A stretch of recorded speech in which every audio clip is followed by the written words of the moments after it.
Beaucoup d'Américains disent qu'ils aimeraient un dictateur. Cette petite phrase, lancée par Donald Trump, inquiète. Car tout l'été, de plus en plus agressif, le président américain a multiplié les attaques et les intimidations contre tous ceux qui s'opposent à son pouvoir. If I had the right to do anything I want to do, I'm the President of the United States. If I think our country is in danger, and it is in danger. En résumé, on vous explique le tournant, toujours plus autoritaire, de Donald Trump aux États-Unis et le positionnement de plus en plus affirmé d'un homme pour lui résister, Gavin Newsom, le gouverneur démocrate de la Californie. C'est comme si rien ne pouvait calmer le président américain. Présent sur tous les fronts depuis le début de son mandat, Donald Trump multiplie les attaques contre les institutions américaines. À Washington, la capitale des États-Unis, il a ordonné le déploiement armé des soldats de la garde nationale. Our capital city has been overtaken by violent gangs and bloodthirsty criminals, roving mobs of wild youth, drugged out maniacs and homeless people. And we're not going to let it happen anymore. We're not going to take it. Légalement, le déploiement de la garde nationale s'effectue à la demande de l'État concerné et en coordination avec l'État fédéral. En cas d'invasion étrangère ou de catastrophe naturelle, par exemple. Les soldats ne sont pas censés intervenir contre la criminalité ou les manifestations. Alors, si certains Américains se disent rassurés, There's a lot of crime. I've been robbed many times. It's Trump forcing the city to do things. Chez d'autres, le mécontentement grandit.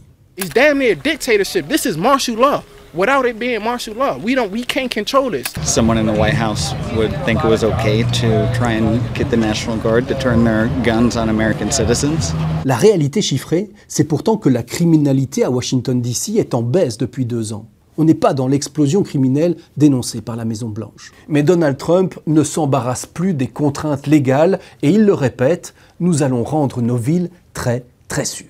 Anybody murders something in the Capitol, capital punishment, capital punishment. If somebody kills somebody in the Capitol, Washington, D.C., we're going to be seeking the death penalty. Et d'autres grandes villes sont dans la ligne de mire du président américain, Chicago, New York, Baltimore. Leur point commun, elles sont toutes dirigées par des élus démocrates. Des villes où les rafles menées par la police de l'immigration suscitent certaines réactions indignées et dans lesquelles les élus dénoncent un abus de pouvoir du président. Donald Trump wants to use the military to occupy a U.S. city, punish his dissidents. This is not about fighting crime.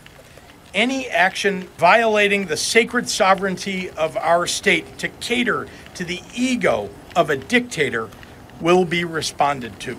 Les élus des villes et des États démocrates pris pour cible accusent Donald Trump de pousser la démocratie au bord du gouffre. Mais le président balaye les critiques d'un revers de la main. As you all know, Chicago is a killing field right now. And they don't acknowledge it. And they say, we don't need him. Freedom, freedom. He's a dictator. He's a dictator. A lot of people are saying maybe we like a dictator. I don't like a dictator. I'm not a dictator.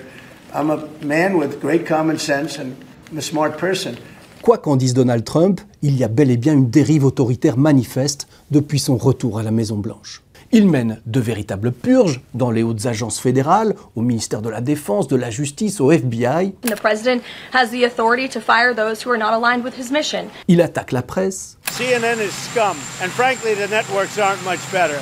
It's all fake news. Il s'en prend à la science, aux universités, et il conteste même les décisions des juges qu'il veut outrepasser. I never did defy a court order. And you wouldn't in the future? No, you can't do that. However, we have bad judges. We have very bad judges. Et puis bien sûr, il diabolise et dénigre les partis d'opposition sans pour autant imposer un parti unique. Then I have an Article 2 where I have the right to do whatever I want as president, but I don't even talk about that. En faisant croire qu'en tant que président, il peut faire tout ce qu'il veut, Donald Trump fait basculer les États-Unis dans un régime illibéral. Un régime illibéral, c'est un système dans lequel un leader fort s'aborde les contre-pouvoirs de l'état de droit et en faisant cela, Donald Trump entraîne son pays dans une zone grise, à mi-chemin, entre démocratie et dictature. He's a dictator. He's a dictator.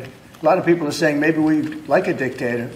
La rapidité avec laquelle la démocratie américaine est mise à mal inquiète les observateurs. In democracies, universities are not are not attacked by the government. It's only in authoritarian regimes that governments weaponize the state and deploy them to punish those who they disagree with. This is an unprecedented authoritarian assault. Dans l'entourage du président, personne n'ose le contredire. Le culte du chef est absolu quand s'ouvre le Conseil des ministres. Mr. President, I invite you to see your big, beautiful face on a banner in front of the Department of Labor. This is the greatest cabinet working for the greatest president. Thank you for your leadership, for your boldness, for your clarity. Donald Trump a même transformé la Maison-Blanche en un magasin de goodies qu'il distribue aux ouvriers qui effectuent des travaux à la Maison-Blanche et même aux personnalités politiques en visite comme les leaders européens Macron, Merz et Zelensky, ou encore avec le président de l'Azerbaïdjan. À tous, il présente les casquettes floquées 2028, date de la prochaine élection présidentielle. Une élection à laquelle il ne peut pas concourir. La Constitution interdit plus de 2 mandats présidentiels. Fellas, come on, grab what you want. That's okay. Il y en a un, en tout cas, que cela ne fait pas rire du tout, c'est Gavin Newsom, le gouverneur démocrate de la Californie. This guy doesn't believe in free, fair elections. I mean, he tried to light democracy on fire. You think he's joking about 2028? You think when he brings foreign leaders to the Oval Office and he goes to the White House store, have you seen this? Anyone? Is it just me? And he shows them the 2028 hats? He's not being serious? Wake up. You will lose your country. En juin, c'est à Los Angeles que Trump avait d'abord envoyé des milliers de gardes nationaux et de Marines, alors que des manifestations contre les arrestations massives de migrants enflammaient la ville. Alors c'est avec les armes de son adversaire que Gavin Newsom a lancé l'offensive. Sur X, il épingle notamment les véritables chiffres de la criminalité dans les États dirigés par les républicains, bien plus élevés qu'en Californie. His state of mind doesn't seem to be focused on the issue of crime and violence. It's about an expression of authoritarianism.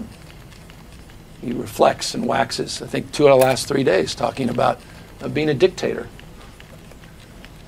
I hope people pay attention. Gavin Newsom n'est pas encore officiellement, en tout cas, candidat pour l'élection présidentielle en 2028. Mais le gouverneur californien détourne les slogans et le merchandising Trump. Il a même transformé le MAGA du Make America Great Again en Make America Gavin Again. Et quand le Texas républicain redécoupe sa carte électorale pour augmenter son nombre de sièges au Congrès pour les législatives de novembre 2026, eh bien la Californie réplique et redécoupe aussi ses circonscriptions. How we got here. We got here because the President of the United States is struggling. We got here because the President of the United States is one of the most unpopular presidents in U.S. history. We got here because he recognizes that he will lose the election. Congress will go back into the hands of the Democratic Party next November. Depuis 8 mois et son retour à la Maison-Blanche, Donald Trump teste en tout cas les limites de son pouvoir, quitte à employer son armée contre sa propre population. Mais un challenger entame donc un bras de fer contre ce président qu'il juge autoritaire. Un élu démocrate bien décidé à se faire une place dans l'espace médiatique saturé par le président républicain.